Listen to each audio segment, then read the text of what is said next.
जब भी हम आईपीओ एप्लीकेशन की बात करते हैं तो मेनली बात करते हैं तीन कैटेगरी की।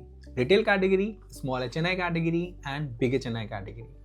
एंड काफ़ी लोगों को लगता है कि small HNI and big HNI category में अप्लाई करने के लिए एक स्पेशल एलिजिबिलिटी है जो आपको फॉलो करनी पड़ेगी, क्योंकि हम एचएनआई की बात कर रहे हैं। कोई नेटवर्थ सर्टिफिकेट होगा, कोई इनकम क्राइटेरिया होगा या XYZ अदर क्राइटेरिया होंगे जिनको फॉलो करने पर ही आप एलिजिबिलिटी गेन करेंगे for applying in HNI category, B it small HNI और बिग एचएनआई कैटेगरी।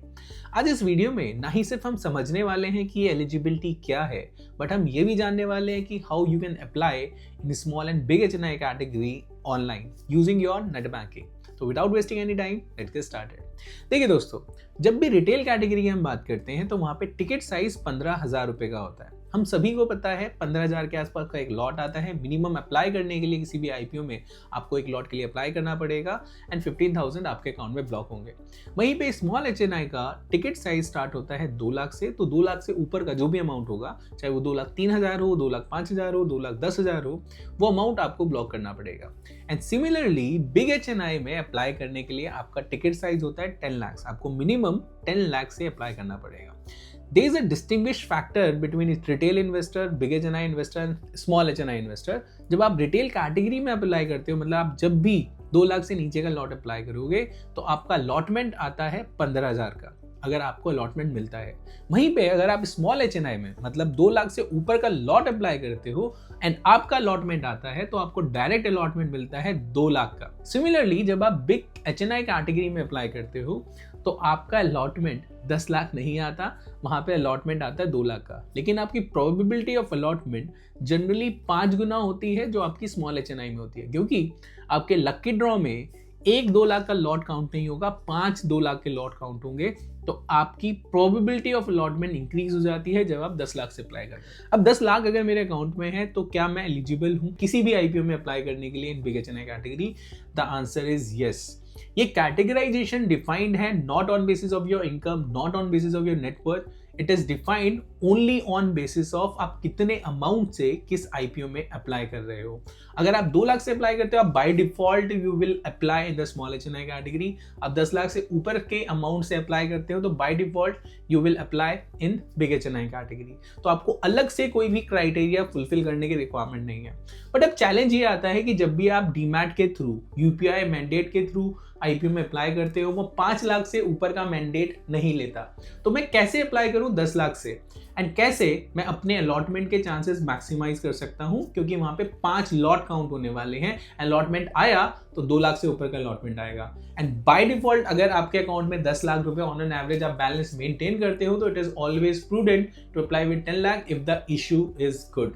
तो हम आज इस वीडियो में समझने वाले हैं कि हम कैसे अप्लाई कर सकते हैं नेट बैंकिंग के थ्रू। हम आईसीआईसीआई बैंक का नेट बैंकिंग यूज करने वाले हैं, क्योंकि मेरा पर्सनल अकाउंट आईसीआईसीआई बैंक के अंदर है। हर बैंक के लिए प्रोसेस मोर और लेस सेम रहता है। जब भी हम आईपीओ में अप्लाई करने के लिए जा रहे हैं, हम तीनों कैटेगरी में नेट बैंकिंग के थ्रू अप्लाई कर सकते हैं। हमें डीमैट अकाउंट के थ्रू अप्लाई करने की रिक्वायरमेंट नहीं है। ये हम समझते हैं कैसे कर सकते हैं। तो सबसे पहले आपको अपने बैंक के नेट बैंकिंग पोर्टल पे जाना है एंड अपने नेट बैंकिंग क्रेडेंशियल्स को एंटर करके उसके अंदर लॉगिन कर लेना है। जैसे ही आप अपने नेट बैंकिंग के अंदर लॉगिन करेंगे तो आपको एक ऑप्शन दिखेगा यहाँ पे इन्वेस्टमेंट्स का। इन्वेस्टमेंट्स के अंदर आपको मिलेगा invest online. Once you click on invest online का option, then you will get an option of online IPO, right issues, call money. Click on invest now. Invest now पे क्लिक करने के बाद आईपीओ सेलेक्ट करेंगे, इस पे proceed पे click करेंगे, then you will accept the terms and condition, again you will proceed. तो आपके जितने भी आईपीओज उस पॉइंट इन टाइम पे अवेलेबल होंगे फॉर सब्सक्रिप्शन, सारे के सारे आपको शो कर देंगे। एंड अगेन आपको बता दूं, आपका डीमैट अकाउंट जरूरी नहीं है कि उसी बैंक के साथ हो।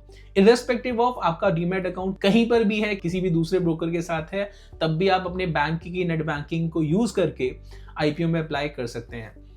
तो जैसे इसमें सारे के सारे आईपीओज आ गए, मुझे आज की डेट में अप्लाई करना है इन भारत कोकिंग कोल लिमिटेड। अब आप देखोगे भारत कोकिंग कोल लिमिटेड में 3 सेपरेट कैटेगरीज के अंदर सब्सक्रिप्शन के लिए एप्लीकेशन आई हुई है। एम्प्लॉय कैटेगरी, अगर मैं उस कंपनी का एम्प्लॉय हूं तो मैं इस कैटेगरी में भी अप्लाई कर सकता हूं। ये जनरल कैटेगरी, कोई भी बंदा इर्रेस्पेक्टिव ऑफ वो एम्प्लॉय है, शेयर होल्डर है, वो इसके अंदर अप्लाई कर सकता है, जिसके अंदर सभी अप्लाई कर सकते हैं। एक शेयर होल्डर कैटेगरी, जिसके पास भी पेरेंट कंपनी के शेयर थे, वो इसके अंदर अप्लाई कर सकते हैं। तो क्योंकि मुझे जनरल कैटेगरी में अप्लाई करना है। हर IPO जो भी आएगा हो सकता है उसमें एम्प्लॉय कैटेगरी ना हो, उसमें शेयर होल्डर कैटेगरी ना हो, but general category will be available in all, तो इसलिए I will apply in that. Once you click on that, आपको यहाँ पे ऐसा डैशबोर्ड दिखेगा जिसके अंदर इट विल आस्क कि रिटेल के अंदर अप्लाई करना है, HNI के अंदर अप्लाई करना है। देखिए इसके आगे लिखा हुआ भी है कि अगर अप टू 2 लाख अप्लाई करते हो रिटेल के साथ रहना है, अगर आप अबव 2 लाख के लिए अप्लाई करते हो आप HNI के अंदर जाओगे। तो अगर लेट्स से मैं रिटेल के अंदर अप्लाई करता हूं तो मुझे क्या करना होगा, मुझे यहाँ पे अपना डीमैट मेरा जिसके साथ भी है उसका DPID मुझे चाहिए होगा। NSDL में DPID क्लाइंट ID सेपरेटली आता है, CDSL में DPID क्लाइंट ID मिल करके आता है। तो लेट्स से मुझे CDSL के थ्रू मेरा डीमैट अकाउंट जिस कंपनी में है वो CDSL को फॉलो करता है, तो I will enter my DP account. But retail investor में यहाँ पे by default cut off price आ गया, तो मैं जो भी अपनी DP एडिट करूंगा मिनिमम क्वांटिटी भी बाय डिफॉल्ट फिल होकर के आ गई एक लॉट की। अगर मुझे मल्टीपल लॉट अप्लाई करने हैं तो इसी को मैं मल्टीप्लाई करके I can apply with multiple lots.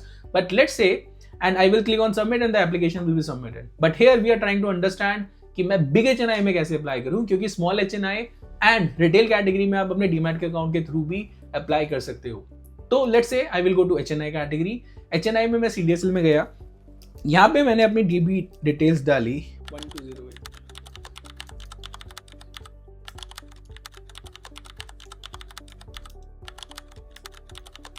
जैसे मैंने डिटेल्स डाली यहाँ पर मेरा कट ऑफ प्राइस चला गया। कट ऑफ प्राइस आपका सिर्फ रिटेल कैटेगरी में बाय डिफॉल्ट आता है, क्योंकि रिटेल कैटेगरी में आप कट ऑफ पर ही अप्लाई करते हो। HNI कैटेगरी में आप बिडिंग कर सकते हो, लेकिन generally it is not recommended कि आप बिडिंग वाले प्रोसेस में जाएं।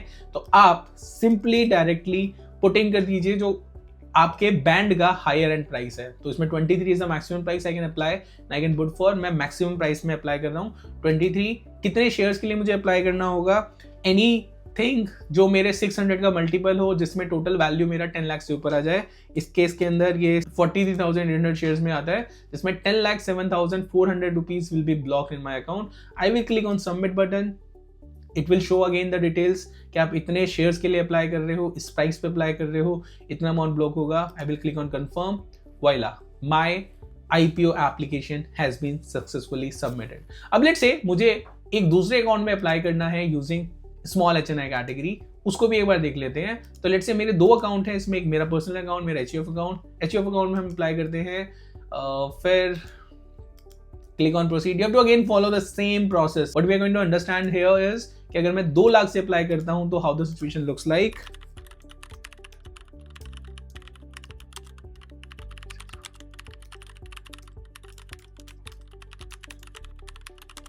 तो मैंने ये अप्लाई कर दिया है 23, I'm applying for this much। 2,07,000 का अमाउंट बाय डिफॉल्ट यहाँ पे आ गया।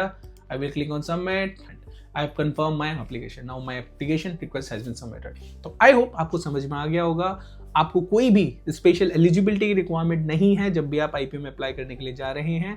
आप जिस अमाउंट से अप्लाई करते हैं उस अमाउंट के बेसिस पर ही आपका कैटेगराइजेशन होता है। आप रिटेल में अप्लाई करेंगे तो आपको 15,000 का लॉट आएगा। आप अगर स्मॉल HNI में अप्लाई करेंगे तो आपको मिनिमम 2 लाख का लॉट आएगा। अगर आप बिग HNI में अप्लाई करेंगे तो भी आपको 2 लाख का लॉट आएगा। इट विल डिपेंड कि the probability in getting allotment in big HNI category is generally higher, क्योंकि वहां पे आप 5 लॉट स्मॉल HNI के अप्लाई कर रहे हैं एंड वहां पे 5 लॉट सेपरेटली काउंट होते हैं, ना कि एक लॉट में।